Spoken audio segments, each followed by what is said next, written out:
Ça m'intéressait pas du tout quand j'étais enfant. J'étais contente d'avoir les petits cadeaux de mon papy, les petits chevaux à bascule et tout ça. J'étais contente qu'il répare nos objets, mais je connaissais pas le bois.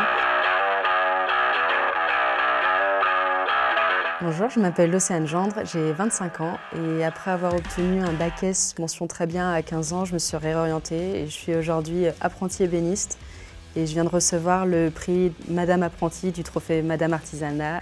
En maternelle, j'ai sauté ma première classe en grande section, rentrée en CP, j'ai pas fini l'année, je suis passée en CE1, donc ça a été un peu le début accéléré. Et puis ensuite, en 6e, je suis rentrée à l'internat. J'ai pris toutes les options que je pouvais parce que j'étais déjà très curieuse et je voulais essayer plein de choses. J'ai commencé le latin, l'allemand, en 5e, le théâtre, en 4e, les jeunes sapeurs-pompiers, j'ai fait tout ce que je trouvais. J'ai toujours été très intéressée par les maths parce que j'aimais bien les jeux de logique. Mon papa, il m'en faisait beaucoup. Tous les livres d'énigmes, j'en avais plein à la maison, j'adorais ça. Il y avait un club de maths aussi au collège où je passais tous mes jeudis midi. J'aimais beaucoup de choses, mais les sciences, c'est ce qui revenait le plus. J'ai été très déçue de mes notes de bac et ça va pas être très sympa à entendre, mais j'ai pleuré parce que j'ai eu 17,6 et que je voulais avoir 18. J'étais ce genre de personne exécrable. Le consensus, c'est d'avoir un QI supérieur, être dans les 2% le plus haut de la population. Après, on dit que le fonctionnement est vraiment différent, qu'on a une pensée arborescente, qu'on ne réfléchit pas de la même manière, mais chacun le vit à sa manière aussi. Et tous les enfants précoces qui n'ont pas de soucis et qui s'intègrent bien, on n'en parle pas. Donc c'est difficile de vraiment juger ce que ça implique. Malgré les 2 ans d'avance, je me suis toujours bien intégrée parce que j'étais grande pour mon âge à l'époque, donc ça m'aidait bien. Et c'était pas vraiment un sujet, mes parents ne faisaient pas grand cas. Voilà, j'avais sauté les classes, c'était fait, et maintenant il fallait quand même que je travaille et que je reste à haut niveau. C'était pas une grande fierté, donc je m'en vantais pas, et il y a beaucoup de gens qui le savaient pas au final.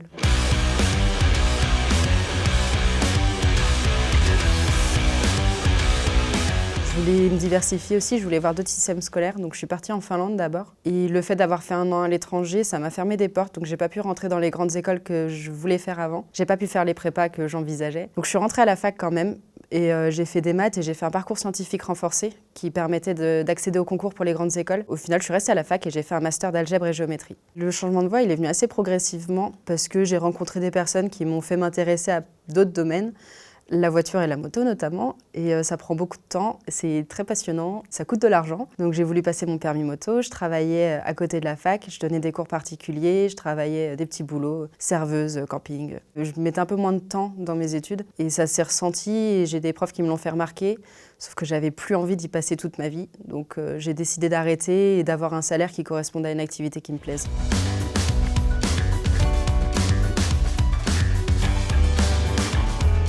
J'ai cherché quelque chose de manuel et dans ma famille, il y a beaucoup de menuisiers et d'ébénistes, notamment mes 2 grands-pères. Il y en a un que j'ai pas connu, mais l'autre grand-père, j'ai passé une grande partie de mon enfance dans son atelier. Quand j'ai cherché un sujet, je me suis dit le bois, ça vient tout seul. Ça m'intéressait pas du tout quand j'étais enfant. J'étais contente d'avoir les petits cadeaux de mon papy, les petits chevaux à bascule et tout ça. J'étais contente qu'il répare nos objets, mais je connaissais pas le bois. Je traînais dans les copeaux, mais sans m'y intéresser. Par contre, une fois que c'est venu, là, ça nous a beaucoup rapprochés parce qu'il m'a expliqué tout son atelier, il m'a présenté toutes ses machines et maintenant, je les fais tourner. Il est super content de voir que ça sert.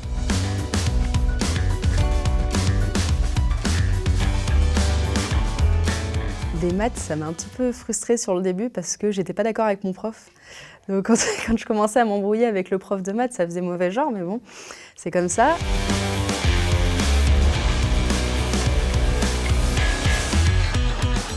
Ce que j'aime bien avec l'ébénisterie, comme je la pratique aujourd'hui, c'est qu'il y a plein de tâches.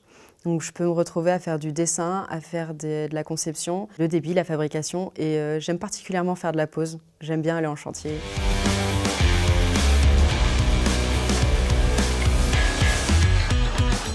J'aimerais travailler un peu plus sur des plans, créer des plans et travailler sur des plans d'archi pour les rendre utilisables par l'entreprise. Ensuite, de la conception pure, ça m'intéresserait aussi et pourquoi pas diriger des projets entièrement. Les maths, ça sert toujours, mais n'allez pas jusqu'au master pour faire de l'ébénisterie. C'est des maths de 3e, en fait, il faut être à l'aise avec le calcul mental, il faut savoir faire des pourcentages, mais une fois qu'on a ça, c'est suffisant. De la géométrie aussi.